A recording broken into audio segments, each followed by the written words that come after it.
आप सभी को जय मसीह की। मेरा नाम है अंकित और होरेब फ्राइडे एडिशन में आप सभी का स्वागत करता हूं। और लास्ट टाइम हमने जायंट्स के बारे में बात किया था, यानी कि दानों के बारे में बात किया था। बाइबल दानों के बारे में बताती है। यदि आपने वो वीडियो नहीं देखा है तो डिस्क्रिप्शन में उसका लिंक मिल जाएगा या फिर आई बटन पर वो आ रहा होगा, तो प्लीज़ उसको वीडियो को चेकआउट करिए और वहाँ से जो आपका नॉलेज है, आपका जो बेसिक है, वो बहुत ही ज़्यादा बढ़ने वाला है। क्योंकि ऐसे ऐसे जो टॉपिक्स हैं मैं वो कवर करने वाला हूँ फ्राइडे एडिशन में, जो कि आपको नॉर्मली कहीं भी सुनने के लिए नहीं मिलेगा। तो आज हम ऐसे बुक्स के बारे में बात करने वाले हैं जो बुक्स के बारे में शायद आपने बहुत ही कम सुना हो या ना के बराबर सुना हो। तो चलिए प्रभु यीशु मसीह नासरी के नाम से इस वीडियो को प्रारंभ करते हैं।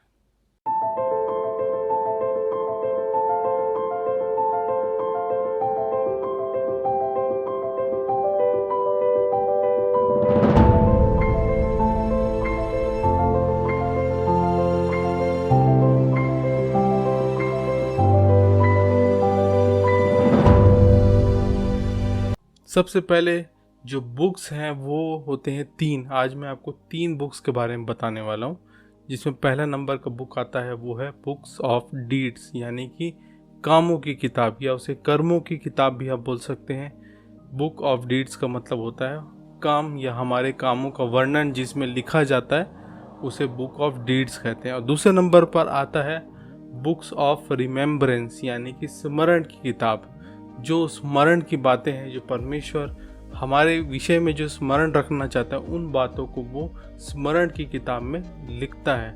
और तीसरा है जिसको हमने हमेशा सुना है, प्रकाशित वाक्य हमने पढ़ा है, उस बुक का नाम है जीवन की पुस्तक, यानी कि बुक ऑफ लाइफ। तो ये 3 बुक के बारे में आज हम चर्चा करेंगे, लेकिन जो आज का जो मेरा टॉपिक है वो 2 बुक्स के ऊपर ही रहेगा। पहला है बुक ऑफ डीड्स और दूसरा बुक ऑफ रिमेम्बरेंस।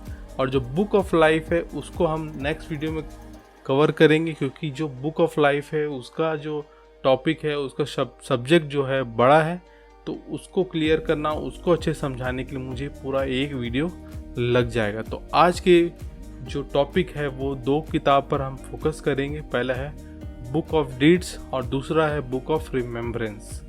सबसे पहली बात कि ये बुक्स की ज़रूरत ही क्यों है, क्यों इस बुक्स की ज़रूरत हमको पड़ती है, और ये बुक्स क्यों परमेश्वर ने लिखा है और वो लिखता है, और क्यों वो इन सब बातों को हमको बताना चाहता है कि ये बुक्स एग्जिस्ट करते हैं और परमेश्वर वो सब बातों को मेंटेन करता है। सबसे पहले बात करते हैं बुक ऑफ डीड्स, यानी कि कर्मों की किताब की, कि परमेश्वर ऐसा क्यों करता है। तो सबसे जो मेन हमारा जो गोल क्या है, वो है अनंत जीवन को प्राप्त करना।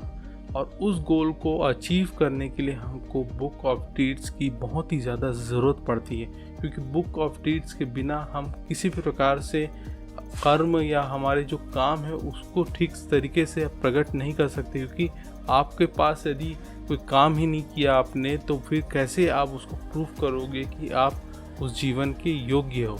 या फिर आपने कोई बुरे काम किए हैं तो वो बुक इस बात को शो करती है कि आपने बुरे काम किए हैं और ये काम किए हैं, इस बात को बोला है, आपने ये बात किया है। तो हर एक कर्म कांड जो हम अपनी ज़िंदगी में करते हैं, वो सारा का कच्चा चिट्ठा जो होता है बुक ऑफ डीड्स में लिखा रहता है। तो हम एक जो रेफरेंस है उसको हम निकालेंगे, जो पाया जाता है प्रकाशित वाक्य 20वां अध्याय और उसके 12 वचन से, जहाँ पर लिखा है, फिर मैंने छोटों को, छोटे बड़े सब मरुओं को सिंहासन के सामने खड़े हुए देखा, और पुस्तकें खोली गई, और उनमें एक और पुस्तक खोली गई, अर्थात जीवन की पुस्तक।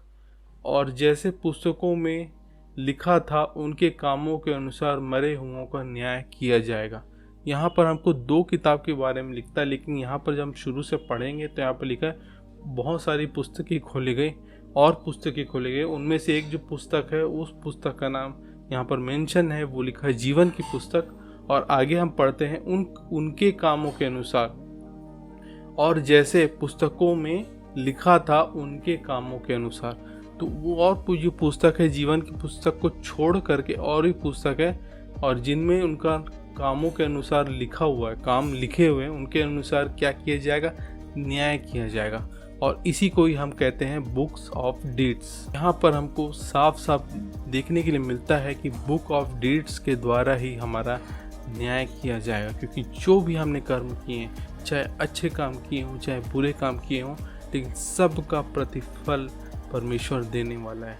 तो अपने बुरे बुरे कामों से हमको क्या करना चाहिए, अपना मन फिराना चाहिए कि हम क्या कर सकें, सही काम को कर सकें और बुरे कामों को छोड़ करके अच्छे कामों को हम कर सके। और हमारा उद्देश्य जो इस वीडियो का बनाने का है वो यही है कि हम अपने जीवन से बुरे कामों को छोड़ करके अच्छे कामों को अपनाएं, ताकि आपका जीवन भी एक मिसाल बन सके और आपके लाइफ की जो किताब है, जो आपके जीवन की बुक ऑफ डीड्स है, उसमें सारे अच्छे काम लिखे हों, चाहे मेरे हों, चाहे मेरे परिवार के हों, चाहे आपके हो, चाहे आपके परिवार के हों। हर एक शख्स के लाइफ की जो बुक ऑफ डीड्स है उसमें अच्छे अच्छे काम लिखे होने चाहिए, जिससे कि हम जब न्याय में क्या कर सके, जयवंत प्राप्त कर सकें। और यहाँ पर लिखता है कि उन किताब के द्वारा से मरे हुओं का न्याय किया गया। तो बुक ऑफ डीड्स का बहुत ही ज़्यादा इम्पॉर्टेंट रोल रहता है।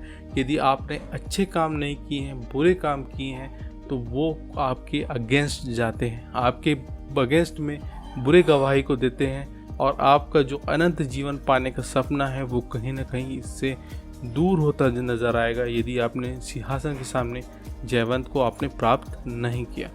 और एक वचन को निकाल लेंगे, नेहमिया उसका 13वां अध्याय और 14 वचन, जहाँ पर लिखा है, हे मेरे परमेश्वर, मेरा यह काम मेरे हित के लिए स्मरण रख, और जो जो सुकर्म मैंने परमेश्वर के भवन और उसमें की आराधना के विषय में किए हैं उन्हें मिटा ना डाल।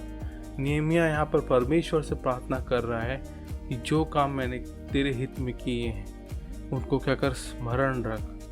जो मैंने मेरे हित में किए हैं अच्छे काम, सुकर्म काम, ना कि दुष्कर्म, अच्छे काम किए हैं, सुकर्म काम किए हैं। मैंने परमेश्वर के भवन और उसकी आराधना के लिए जो काम किया है उनको मत मिटा डाल। तो वो किस चीज़ के लिए मिटा डाल, कहाँ से मिटा डाल? तो बुक ऑफ डीड्स के बारे में ही नेहमिया यहाँ पर बोल रहा है कि प्रभु, जो मेरे अच्छे काम है उनको भी क्या कर, उनको मत मिटा, उनको रख, और जो भी मैंने अच्छे काम किए हैं उनको क्या कर, पूरा कर, उनको याद रख, उनको स्मरण रख कि मैंने क्या किया, अच्छे काम किए हैं, मैंने तेरे लिए काम किया है, परमेश्वर के भवन के हित में काम किया है। तो हमने परमेश्वर के आराधना के लिए जो ज़रूरी है वो काम किया है। यदि आप परमेश्वर के लिए काम करते हैं, परमेश्वर के लिए काम करते हैं, परमेश्वर के मिनिस्ट्री या परमेश्वर की इच्छा को पूरी करते हैं, तो आपके जीवन में जो आपकी जो किताब है उसमें वो सब मेंशन हो जाता है, और वही आपको आखिरी में न्याय के समय जयवंत दिलाने का काम करता है। क्योंकि यदि आपने उस काम को पूरा किया, उस काम के लिए आपने अपने आप को डेडिकेशन दिखाया, तो यदि आप वो करोगे तो आपके अच्छे कामों को परमेश्वर बुक ऑफ डीड्स में लिखेगा। जैसे वचन में लिखा है कि अपने अपराधियों को क्षमा कर, जैसे आपने अपने अपराधियों को क्षमा किया तो आपके बुक ऑफ डीड्स में वो लिखा जाएगा कि आपने अपने बुरे करने वालों को, अपने बुराई चाहने वालों को, नुकसान पहुंचाने वालों को, अपने दुश्मन को आपने क्या किया, माफ़ किया। यही मतलब होता है बुक ऑफ डीड्स का कि आप परमेश्वर की इच्छा और आज्ञा अनुसार चलते हैं तो परमेश्वर उसको भूलता नहीं है, परमेश्वर उसे किसी प्रकार से कभी नहीं भूलेगा, हमेशा वो याद रखता है, और बुक ऑफ डीड्स में वो बातें लिखी हुई होती हैं। और ये रेफरेंस, बहुत सारे ऐसे रेफरेंस लिखे हुए हैं बाइबल में जो कि ये बात को शो करते हैं कि बहुत सारे लोगों ने अपने अच्छे कामों का बार बार परमेश्वर के सामने दोहाई दिया कि मैंने तेरे सामने निमित्त चला हूँ, तेरी इच्छा और तेरी आज्ञा के अनुसार पालन किया हूँ, तो मुझे क्या कर, बख्श दे, मुझे माफ़ कर दे अपने बुराइयों के लिए। और इस बात को हमेशा आप याद रखिए कि परमेश्वर आपकी सब बातों का ध्यान रखता है, आपके बड़े छोटी हर एक कमी घटी को दूर करने में वो सक्षम है, और यही ज़रूरतों को वो पूरा करता है। लेकिन वो साथ ही साथ आपके अच्छे और बुरे दोनों कामों का वर्णन करता है। पर आपके लिए, हमारे लिए वो मरा ताकि हमारे जीवन का जो बुराई है उसको मिटा सके, और जो अच्छे काम है उन्हीं को वो याद रखे। तो आपको क्या करना है, आपको प्रभु यीशु मसीह को अपना उद्धारकर्ता मानकर ग्रहण करना है, अपने बुराइयों से फिरना है और उससे माफ़ी मांगना है, ताकि वो आपकी बुराइयों को ऐसे पीछे अपने पीठ के पीछे डाल दे और कभी भी उसको स्मरण ना करे, और आपके सारे अच्छे कामों को वो स्मरण करे, ताकि यही सब बातें आपको जय दिलाए। दूसरे बुक की तरफ हम चलते हैं, जिसे हम कहते हैं बुक ऑफ रिमेम्बरेंस, यानी कि स्मरण की किताब। आखिर इस स्मरण की किताब का वर्णन कहाँ पर दिया है? उसका वर्णन हमको मिलता है मलाकी 3 अध्याय और उसके 16 वचन में, जहाँ पर लिखा है, तब यहोवा का भय मानने वालों ने आपस में बातें की और यहोवा ध्यान धरकर उनकी बातें सुनता था, और जो यहोवा को मानते और उसके नाम का सम्मान करते थे उनके स्मरण के निमित्त उसके सामने एक पुस्तक लिखी जाती थी। तो जो लोग परमेश्वर का भय मानने वाले लोग हैं, जब वो आपस में बातें करते हैं, तो बाइबल कहती है कि परमेश्वर यहोवा उनकी बातों को ध्यान धर कर सुनता है। जो कोई परमेश्वर का भय मानते हैं और उसके नाम का सम्मान करते हैं, उनके लिए एक पुस्तक लिखी जाती है, जिसे हम कहते हैं बुक ऑफ रिमेम्बरेंस, यानी कि स्मरण की किताब, जहाँ पर परमेश्वर अपने भय मानने वालों से, अपने नाम का सम्मान करने वाले लोगों की बातों को परमेश्वर याद रखता है, उनको एक किताब में लिखता है, और उन्हीं के लिए किताब लिखता है जो परमेश्वर का भय मानते हैं, परमेश्वर की इच्छा और आज्ञा के अनुसार चलते हैं, परमेश्वर के नाम का सम्मान करते हैं। यदि आप परमेश्वर का भय मानते हो और परमेश्वर का सम्मान करते हो, तो परमेश्वर आपके स्मरण के किताब लिखेगा कि आपने हर जगह परमेश्वर के नाम को ऊंचा उठाया। चाहे कितने लोगों ने उसे गलत कहा, बुरा कहा, लेकिन आपने उसे डिफेंस किया।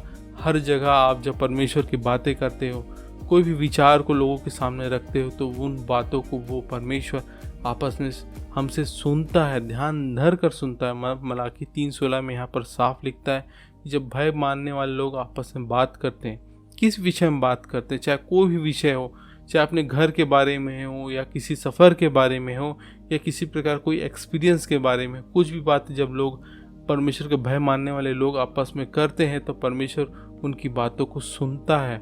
और जो लोग सम्मान करते हैं परमेश्वर का, उनकी बातों को भी सुनता है, और उन सब बातों को परमेश्वर स्मरण के तौर पर एक किताब को लिखता है कि वो अंत के दिनों में काम आए, कि आपने परमेश्वर के लिए, परमेश्वर के वचन के लिए, आपने परमेश्वर के काम के लिए बहुत सारी बातें को किया, और आपने परमेश्वर के भय मानने के साथ साथ परमेश्वर की इच्छा और आज्ञा के अनुसार चलने के लिए अपने जीवन को उस प्रकार से दिखाने के साथ साथ परमेश्वर को खुश किया।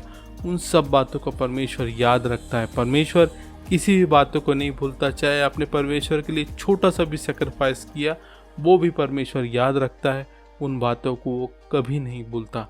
तो ये दोनों किताब में हमको देखने के लिए मिलता है कि पहला हमको देखने के लिए मिला कि जो परमेश्वर हमारे कामों को देखता है और उनको लिखता है, और दूसरा हमने देखने के लिए मिला कि जो परमेश्वर के भय मानते हैं, जो परमेश्वर का स्मरण करते हैं, उनके लिए भी परमेश्वर ऐसे किताबों को लिखता है, स्मरण की किताब को लिखता है, ताकि वो हमेशा याद रहे, वो हमेशा मेंशन रहे कि वो लोगों ने परमेश्वर के लिए क्या बात किया, परमेश्वर के लिए क्या बात किया, आपस में क्या बात किया, कैसी महिमा की बात की, स्तुति और तारीफ किया।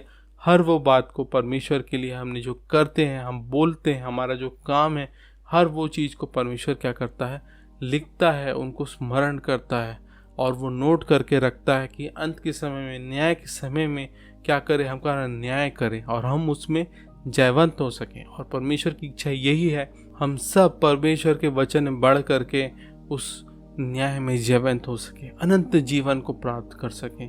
और यही अनंत जीवन को प्राप्त करने के लिए हमको तीसरी बुक की ज़रूरत पड़ती है, जिसे हम कहते हैं बुक ऑफ लाइफ। क्योंकि इस किताब में यदि नाम ना हो तो फिर अनंत जीवन के प्राप्त नहीं कर सकते। लेकिन इस किताब में लिखने के लिए, हमारे जीवन का नाम होने के लिए, इन दो किताब में हमारा नाम होना चाहिए, कि हमारे अच्छे काम हो, साथ ही साथ हमारे बुरे काम हमसे दूर हो। परमेश्वर हमसे यही चाहते हैं कि हम परमेश्वर के वचन में बढ़ने वाले हो सकें, परमेश्वर की इच्छा और आज्ञा के साथ चलने वाले हो सकें। और बुक्स के बारे में यदि आपको नॉलेज नहीं था तो प्लीज़ कमेंट करके बताइए कि आपको नॉलेज नहीं था, पता नहीं था। यदि आपको ये नॉलेज को शेयर करना है तो प्लीज़ व्हाट्सएप में, फेसबुक में और भी सोशल मीडिया लिंक्स में जाकर के इस वीडियो को शेयर कर दीजिए और इस चैनल को सब्सक्राइब कर दीजिए। और यदि आपको बुक ऑफ लाइफ के बारे में डिटेल में जानकारी चाहिए तो सब्सक्राइब बिल्कुल कर लीजिए, क्योंकि जो अगला एपिसोड आएगा फ्राइडे एडिशन का उसमें हम इसी बारे में बात करेंगे, क्योंकि वो एक बड़ा टॉपिक है, उस पर हम आराम से चर्चा करेंगे ताकि और भी नॉलेज जो परमेश्वर का वचन के में छुपा हुआ है, परमेश्वर के वचन में बहुत सारी बातें छिपी हुई है, उनको धीरे धीरे हम निकाल करके लोगों के सामने रखें ताकि लोग अपने मनों को फिराएं और अनंत जीवन को प्राप्त करें। और मेरी इच्छा भी यही है कि मैं परमेश्वर की इच्छा को पूरी करने की अपनी पूरी ताकत से, पूरी हिम्मत से आपके सामने वीडियो बनाता हूँ कि आपको परमेश्वर के हर एक प्रकार का वचन जो परमेश्वर ने मुझे सिखाया है या मैंने सीखा है, उन सब बातों को आपके सामने रख सकूं और आपसे उस बातों को शेयर कर सकूं, क्योंकि ये सब बातें परमेश्वर गिनता है, परमेश्वर देखता है। और परमेश्वर का वचन में लिखा है कि वो किसी कर्जदार नहीं होता है। इसलिए नहीं होता है क्योंकि वो सच्चा परमेश्वर है। यदि आप परमेश्वर के लिए काम करते हैं, परमेश्वर के लिए काम करते हैं, परमेश्वर के आपके जो इच्छा है उसको पूरी करते हैं, तो वो आपकी सारी दुख तकलीफ और सारे मनोरथों को पूरा करने में सक्षम है। यदि आपको ये आज का वीडियो अच्छा लगा हो, इसे आपको पसंद आया हो, तो प्लीज़ लाइक शेयर सब्सक्राइब कर लीजिएगा। मैं मिलूंगा आपसे किसी और नेक्स्ट परमेश्वर के वचन के साथ। See you in my next video.